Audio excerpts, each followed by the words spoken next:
Imagine this. Bombs falling every night, families wiped out in seconds, children buried under rubble before they've even learned to read. The world watches, some look away, others defend the violence. They say, this isn't genocide, and if you dare to question it, your name might end up on a blacklist, your career destroyed, your voice silenced. Welcome to Gaza, and the uncomfortable truth about why this genocide is both similar to and terrifyingly different from so many others. In most genocides, the world either wakes up too late or admits the horror after it's over. But in Palestine, the defenders don't just deny, it's almost an industry.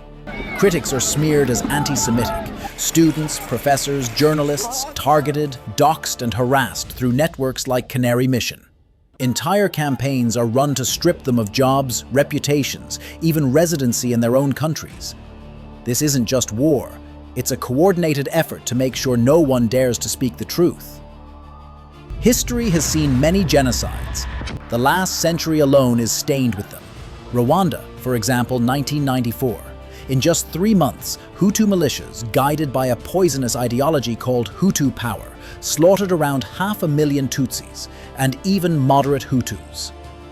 Fueled by myths of racial superiority, they imposed apartheid, outlawed friendships across ethnic lines, and criminalized defending a Tutsi's humanity. The world responded. Too late. The UN embargoed arms to Rwanda, but France and apartheid South Africa broke it. UN peacekeepers eventually entered, and the killing stopped. But not before rivers ran red with bodies. Years later, even Bill Clinton admitted his inaction was a failure. But notice, nobody in the West defended the killers while they were killing. The Tutsi death toll in those 3 months is close to the estimated Palestinian toll over just recent years, without even counting the first Nakba of 1946-1948, when hundreds of thousands were expelled from their lands. Since then, around 1,500 Palestinians have been killed every year on average, plus countless imprisoned, dispossessed, or attacked by armed settlers. The difference? Rwanda's horror burned fast and ended. Gaza's horror is decades long and still burning. No one back then said, the Hutus are just defending themselves. No journalists sat at news desks with Rwandan flags beside them, excusing mass murder as national self-defense. No lobbyists in Berlin, Washington, or Buenos Aires demanded loyalty to Rwanda, nor did world leaders pass laws criminalizing support for Tutsi rights. The Zionist project in Gaza, however, enjoys open support from some of the most powerful governments and media empires in history. Prime ministers receive standing ovations in foreign parliaments. Military aid flows without pause. Those resisting occupation are branded as terrorists, and their very humanity is debated on primetime TV. John Kambanda, Rwanda's prime minister during the genocide, didn't have the most powerful lobby in the West. He wasn't welcomed in the Oval Office or funded by Wall Street giants like BlackRock or JP Morgan. He didn't influence elections across continents or have intelligence agencies working on his behalf. He ruled for just 3 months before facing trial and a life sentence for genocide.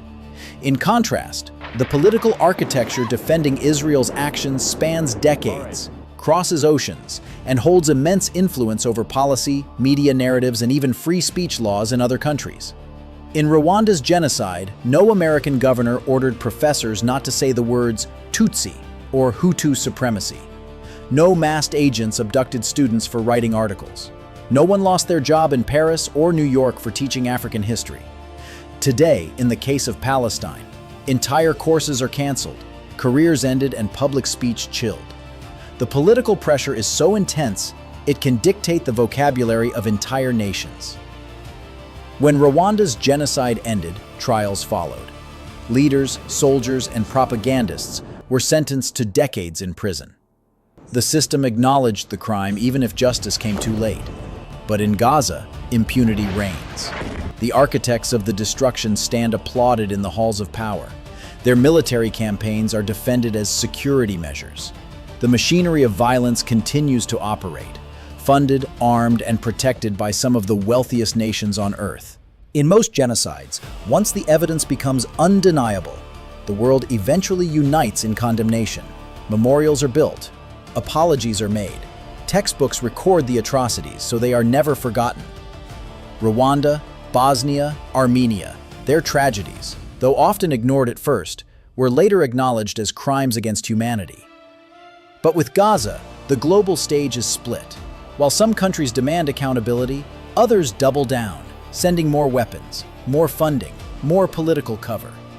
The same governments that claim to champion human rights in one part of the world excuse mass civilian deaths in another. The rules seem to change depending on the victim and the perpetrator. And when justice itself becomes selective, it's not just the oppressed who suffer. Our shared moral foundation begins to crumble. Every genocide is a wound on humanity. But Gaza's is unique in its duration, its global protection, and the scale of its denial, while it's still happening. It's not just about the killing, it's about the normalization of killing, about turning oppression into policy, about making compassion a crime. History will remember Rwanda's genocide as a 3-month storm of unimaginable brutality. It may remember Gaza's as a slow-motion fire, kept alive for generations, fueled not only by weapons but by the silence, complicity, and active support of much of the world. And perhaps the hardest question we'll face is this: when the truth is undeniable, will we admit that we watched it burn and did nothing?